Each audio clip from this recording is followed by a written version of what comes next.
أهلا بكم. الكب كيك بأشكاله الحلوة والديكوريشن بتاعه اللي بيبقى مبتكر ومتميز جدا بقى جزء أساسي من الاحتفالات بتاعة الولاد وأعياد الميلاد وأي تجمع بيكون فيه أولاد كتير.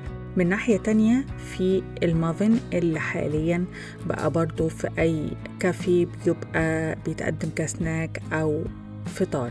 فهل في فرق ما بين الكب كيك والمافن؟ الحقيقة في فروق ما بين الكب كيك والمافن، فتعالوا النهاردة نشوف مع بعض الفرق ما بين الكب كيك والمافن. أول حاجة المكونات بتاعتهم بتكون واحدة تقريبا.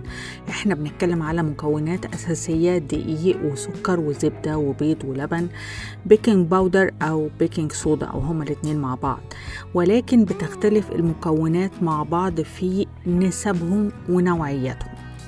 يعني على سبيل المثال في المافن بيكون في نسبة الدقيق أكتر، في حين الكب كيك بيكون نسبة السكر والزبدة هما اللي فيه أكتر. المافن الدقيق ممكن نستخدمه أو بنستخدم الدقيق اللي هو العادي المتعدد الأغراض، وممكن كمان نستبدل الدقيق بشوفان أو دقيق أسمر، فده بيخلي المافن اختيار صحي في كتير من الأحوال، أو ممكن نحوله لاختيار صحي مناسب للدايت ومناسب للأنظمة الغذائية المختلفة. في حين إن الكب كيك لأ، الكب كيك بيستخدم فيه دقيق الكيك، ودقيق الكيك بيكون عبارة عن دقيق مع نسبة بسيطة من النشا. فده بيخلينا من الآخر بنقول إن الكب كيك هو أقرب للكيك، بينما المافن هو أقرب للعيش أو الخبز.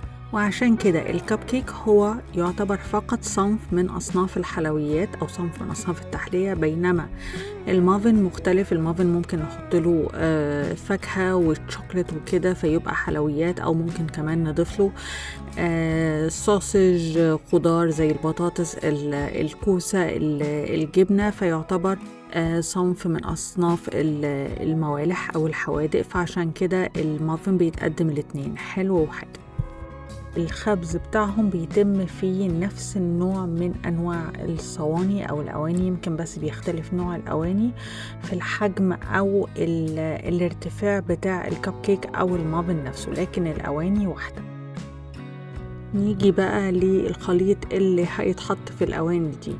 المافن بيكون الخليط بتاعه كثيف سميك، ممكن يكون فيه كمان بعض التكتلات، لكن الكب كيك القوام بتاعه بيبقى سائل جدا، أقرب إلى السائل، ويبقى القوام بتاعه خفيف.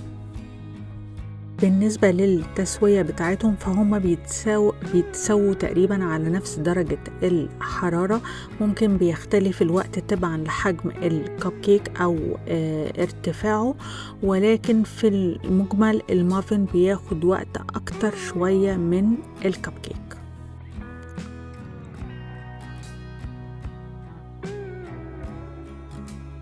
استووا خلاص وخرجوا من الفرن. ده بيكون شكل المافن.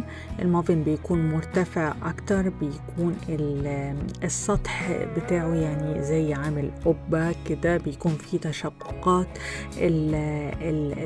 بيبقى متماسك اكتر شوية من الكب كيك، وما بيحصلوش ديكوريشن كتير. يعني هو بيتحط له مثلا سكر باودر او سيرب وبيتقدم كده.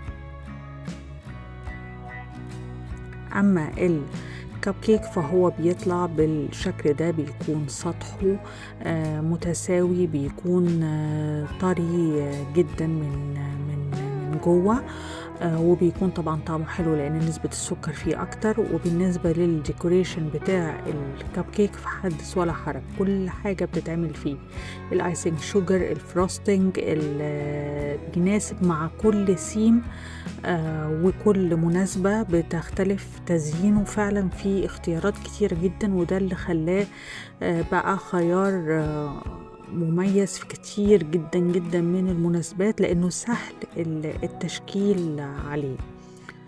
وبس كده عرفنا شفنا كل الاختلافات تقريبا ما بين المافن والكب كيك.